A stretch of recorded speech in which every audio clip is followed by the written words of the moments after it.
What's going on, guys? Welcome back to another episode of BTB RV Rants. Let's dive straight into the questions. So the first question comes from a viewer who currently has a 2006 Ram 2500 or Dodge Ram 2500 ST Crew Cab with the 5.9 liter Cummins diesel. They are looking at getting a fifth wheel with a gross vehicle weight rating of 9,500 pounds. And when you take 20 to 25% of that, put it over the back of the truck, you're looking at between 2,100 and 2,300 pounds worth of pin weight resting on the back of the truck. Well, the truck has a sticker that shows a payload capacity of 2,111 pounds. And I get this question a lot, and sometimes people are simply wondering if I would approve of them to tow more weight than their truck is designed for. But in this case, he wants to play it safe and he wants to buy a truck that is appropriate for that amount of payload. So there are going to be 3,500 and even 2,500 single rear wheel trucks that can haul that much payload. You just have to be very cognizant of a two-wheel drive versus four-wheel drive, because four-wheel drive, as well as having a diesel option, is going to take away from your payload. So to have a 2,500 or a 3,500 series truck with the payload capacity you need, you're likely going to have to go to a gas engine, which is probably going to be more than enough to haul your 9,500 pound trailer plus all the things you're going to bring with you. So in that specific scenario, just pay attention to the truck you're buying, pay attention to the sticker and the tow capacity and even the gear ratio, and you should be in good shape even with a single rear wheel truck if you get the gas option. So the next question comes from a viewer who is in the process of having the RV factory build them a Lux Elite 42 MD fifth wheel. Now, Lux is a premium brand of fifth wheel, and it is absolutely one of the best and finest built fifth wheels on the road. You should check out the video I did at Lux a while back. It's really amazing the process they go through. Anyways, they are planning on purchasing a 2019 F450 as their tow vehicle.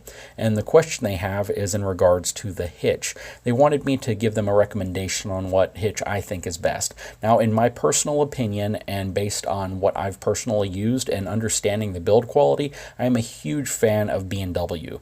B&W, Reese, and Kurt all make a hitch, and I think there's even another hitch by Hensley that is available to drop into the puck system on the F450 that supports over 25,000 pounds with over a 6,000 pound pin weight capacity. The B&W version is going to be rated to 25,000 pounds with a 6,250 pound tongue weight, which is going to give you more than enough for the fifth wheel that you're getting. I am a huge fan of B&W hitches, and they're built very well, but as long as you get the appropriate hitch to support the weight as well as the payload, you should be in good shape. An etrailer is my recommended go-to source for any type of a fifth wheel hitch or towing hitch in general. They absolutely have a great assortment, but they give you all the information related to your capacities on their website and next to each one of the listings.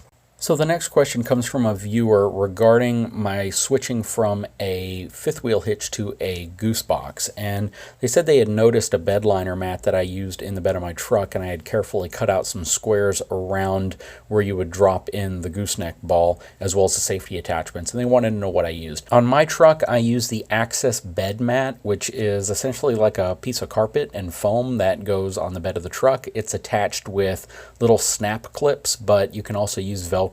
It works really well. The reason I went with the Access mat this time versus the bed rug is because it doesn't shed as much, and it actually only covers the bottom area because I did not need to cover the sides, as the sides of my truck are bed lined. Actually, the whole thing's bed lined, but I put it on the bottom because I like to protect anything that I put in the back of the truck or if I'm crawling around back there. And I have a video of it. If you search back in my videos and look up Access bed mat, big truck, big RV, you should be able to find it. So the next question is actually a really good question. It comes from a viewer who says that him and his wife are in the process of transitioning to full-time RVing. They're planning on purchasing a relatively heavy fifth wheel, which is a Grand Design 385 GK. They say that they have a gross vehicle weight rating of 17,000 pounds, and they anticipate a pin weight of 3,000 pounds. First of all, I think you're slightly off on your pin weight. I think you're going to be closer to about 3,400 pounds plus the weight of the fifth wheel hitch, which will put you closer to about 3,600 pounds. But they are aware that they will need a dually truck to haul this fifth wheel, and they're kind of torn between the payload margins on the GMC, Ford, and Ram trucks since they all vary significantly.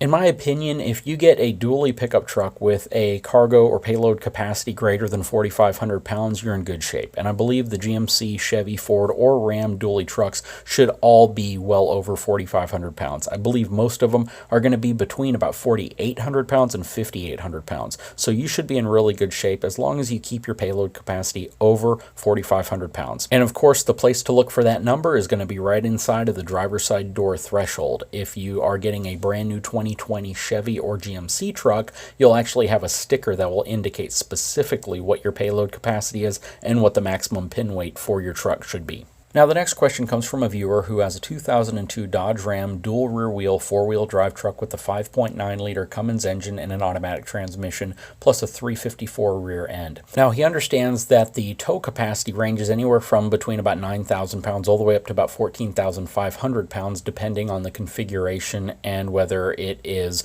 equipped with the right rear end ratio. Now with the 354 rear end ratio, I'm going to guess your tow capacity is going to be closer to the 9,000 pound mark. Also, without knowing your cab configuration as well as the mileage on your vehicle, it's going to be really hard to recommend a weight that I would safely recommend you can tow your truck with. I also don't know what you've done in terms of building up your engine. Have you done anything over the years to make the engine more reliable so it's a healthy tow vehicle, or is it still in relatively stock form? And again, that's where miles are going to play into it. An engine that has a lot of miles on it is not going to make for a good tow vehicle simply because when you add that much weight, you're taking the risk of doing damage to your transmission as well as the engine simply because of how long they've been in service. So I just don't have enough information about your vehicle to make a determination, and without that I really couldn't give you a recommendation on any type of fifth wheel to tow with it. Now the next question comes from a viewer who currently hauls a travel trailer with a 2017 Toyota Tundra. They are looking to upgrade to a relatively large fifth wheel from Grand Design. It's a Solitude mid-bunk, which weighs about 16,500 pounds. Well, after watching the video that I posted showing the new 2020 Denali hauling a Keystone Alpine, which was a single rear wheel truck by the way, they wanted to know if they should go for a dual rear wheel truck or a single rear wheel truck. Now the first thing I want to mention is in that video, that Keystone Alpine was empty. It did not have any cargo or anything in it. It was essentially the shipped weight to the dealer, which was only about 12,000 pounds. So even though it had a gross vehicle weight rating of over 15,000 pounds, it was significantly lighter than that. And that's one of the reasons why the truck wasn't slouching as much as it could have been or wasn't close to its maximum towing capacity. In your case, if you're going to be using this fifth wheel, of course, you're going to put your stuff in it, which is going to make it significantly closer to its gross vehicle weight rating. And I would highly suggest you get a dual rear wheel truck. It doesn't really matter which manufacturer you go with, but simply get a dual rear wheel truck to haul that much weight, which is going to give you a higher tow rating as well as be a little bit more stable because of the extra width, as well as the safety redundancy of having 2 additional tires in the back in the event of a blowout. Anyways, that is going to wrap it up for this episode of BTB RV Rants. If you haven't had a chance, please take a moment and subscribe to this channel as well as my main channel, Big Truck, Big RV.